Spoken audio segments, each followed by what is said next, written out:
नमस्कार, good morning, सुप्रभात। आज का दिन रविवार का मतलब सूरज भगवान से है। भगवान सूरज की कृपा आप सब ऊपर सदैव बनी रहे। मन के मते न चालिए, मन के मते अने, जो मन पर असवार नहीं, सो साधु कोई ये। इस तरह साथियों, जो मन के घोड़े पे असवार नहीं है, सो ही साधु हो सकता है। साधु से मतलब वेशभूषा वाला साधु नहीं। जो पुरुष, जो इंसान, जो मनुष्य अपने लक्ष्य और कर्तव्यों के प्रति साधक है, वही साधु है। एक बार की बात है, किसी एक छोटे राज्य के ऊपर किसी एक बड़े राज्य ने हमला कर दिया। बड़े राज्य की सैनिक भी ज़्यादा थी, वो छोटे राज्य से ताकतवर था। छोटे राज्य के राजा काफ़ी चिंतित हो गए, डर गए और आनंद फानन में अपने कैबिनेट की, अपने मंत्रियों की मीटिंग बुलाई और फिर वो लोग इस निष्कर्ष पे पहुँचे कि हम लोग बड़े राज्य के राजा के सामने आत्मसमर्पण कर दिया जाए, नहीं तो व्यर्थ में हमारे सैनिक मारे जाएंगे और इतना बड़ा नुकसान होगा। फिर राजा और उनके मंत्रियों का झुंड आत्मसमर्पण करने के लिए राज दरबार से निकल पड़ा। कुछ कदमों पर माता काली का मंदिर राजा को दिखाई दिया। वहाँ रुक गए, बोले कि अरे यार, मैं तो आत्मसमर्पण करने जा ही रहा हूँ, एक बार काली माता का भी दर्शन कर लो।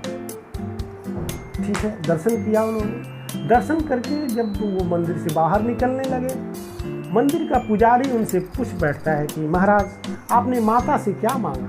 महाराज बोलते हैं कि माता दे ही क्या सकती हैं, वो तो पत्थर की मूर्ति है। मैं अपना पराजय स्वीकार कर लिया हूँ और आत्मसमर्पण करने जा रहा हूँ, इसलिए मैंने सोचा कि माता का भी एक बार माता के दरबार में माथा टेक दो। सोई मैंने किया। पुजारी बोलता है, जी नहीं, माता सबों की सुनती है, सबों की दिल से सुनती है, और जो दिल से मांगता है उसकी मुराद जरूर पूरी होती है। आपकी भी सुनी है।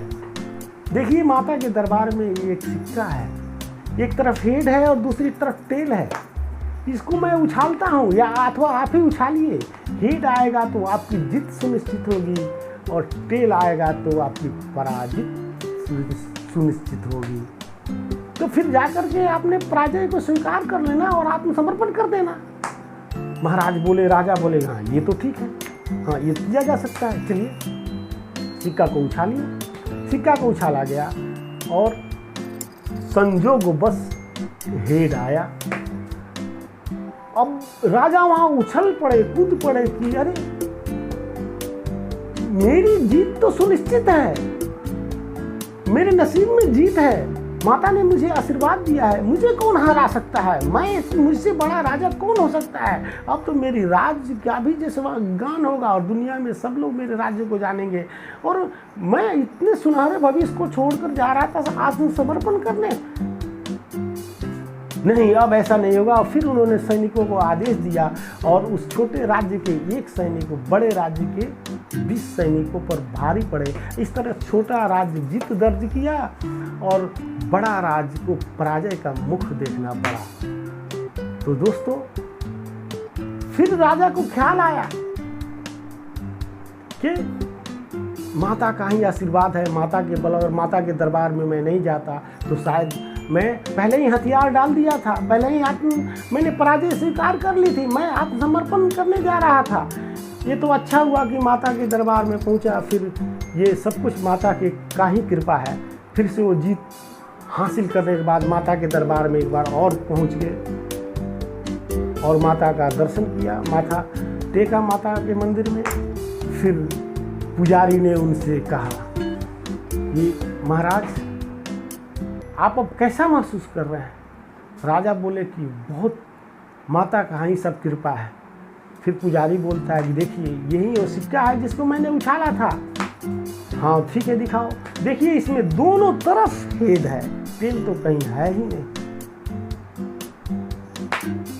ये तो आपकी मन की स्थिति थी, आपने अपनी पराजय स्वीकार कर लिया और आप तो अपने हथियारों को डाल दिया और आप आत्मसमर्पण करने चल दिए। ये भी आपका मन ही है कि इतना ताकत आपने महसूस किया, ऐसा जोश आया, ऐसा होश आपने सैनिकों में भरा कि आप एक छोटे से राजा होते हुए विराट राजा हो गए। तो दोस्तों, सारा नाटक, सारा खेल इस मन का है। मन को लगा कि बड़ा राज्य है, बड़ी सैनिकों की संख्या बड़ी है, तो मेरे सैनिक व्यर्थ में मारे जाएंगे।